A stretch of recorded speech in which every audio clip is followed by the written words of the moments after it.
Sciatica. Well, what is it? It's basically a catch-all term that generally gets used to describe pain or symptoms of some kind into your leg. Well, what is it that's causing the symptoms into the leg? Well, the sciatic nerve is a group of nerves. It's actually the largest nerve in your body. It's a group of nerves that come out of your back. So these nerves exit out from the space in between the vertebrae in your back. They all stay separate until they get to a point just at the back of your hip, right below your waistline, right in the middle of your buttocks. And those muscles all join together into one nerve that becomes what we call your sciatic nerve. And they join together because what they need to do is that nerve needs to travel through a hole in your pelvis. It needs to travel through a hole in a group of muscles to get through your pelvis, out through your buttocks, and then down into your leg. And then it will split again into its separate pieces. And those separate pieces run to your shin or your calf or down into your foot and various areas of your leg. And the nerve works to give you sensation, pain, numbness, tingle, etc. So if there's no pressure on it, you won't have those, but it gives you function, muscle function, temperature, hot and cold, things like that. It delivers the signal of the nerve down into the lower part of your leg. So imagine that the sciatic nerve is like a garden hose, and if I have the garden hose connected to the house about 20 feet away, and I'm standing here watering the flowers, I would have to walk back to the house and turn the nozzle on, and then the water would come out, and the water would come out over here where I'm at. But if somewhere along the line I put a pinch or a crimp in that hose, let's say somebody stands and pinches it, there's going to be less water that comes out. So when we have symptoms related to our sciatic nerve, it's because there's some change in the flow of the signal down that nerve. The nerve is getting less of a signal than it's accustomed to, or in some cases it could be getting more of a signal than it's accustomed to.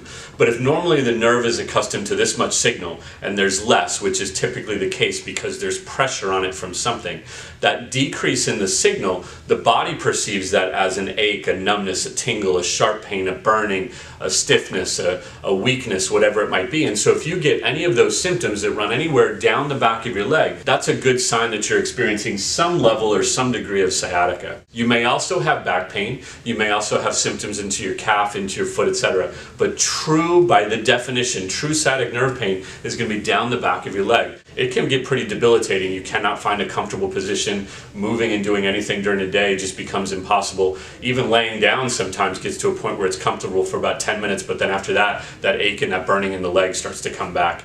So there's really two main treatment options. The first is more of a temporary treatment option. That would be medications or injections. So think about it this way. If something's pressing on that nerve and giving you those symptoms, if you took some medication, let's say a muscle relaxant, well, it's going to release some of the tension in that piriformis muscle, but it's not going to change what's actually going to cause it to go back and being tight. So in the 8-hour window that you've got that muscle relaxant in your body, yes, you might have less symptoms, but it's a false fix to the problem. You could do a cortisone injection or a steroid injection directly into that sciatic nerve, get instant relief in most cases, but it's not going to be long-lived because all I did was change what the nerve was feeling. I didn't change what was causing the problem. And so while those are very valuable treatment options in terms of helping to reduce the symptoms, they aren't very good long-term treatment options. Well, that's really where physical therapy comes in. Physical therapists are the only movement specialists that are able to fully evaluate and assess what's going on with your SI, with your sacroiliac, with your sciatic nerve, with your piriformis, and figure out exactly what it is that's causing that pain and those symptoms down the back of your leg.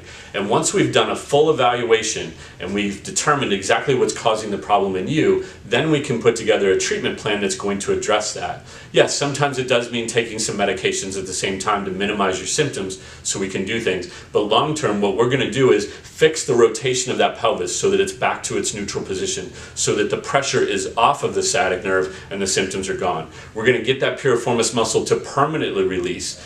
Unlike a muscle relaxant that temporarily gets it to release, manual physical therapy is going to get that pressure off of that nerve and keep the pressure off of that nerve. Keep in mind that not all physical therapists are manual specialists. You need, in order to treat sciatica, you need to see a physical therapist that is a manual specialist, somebody that can work on rotating that pelvis, work on getting that hip to move the way that it's supposed to so that your pelvis doesn't have to move, work on getting your spine to do what it's supposed to do, get that piriformis muscle to fully release and stay released and not tighten back down and put that pressure back on.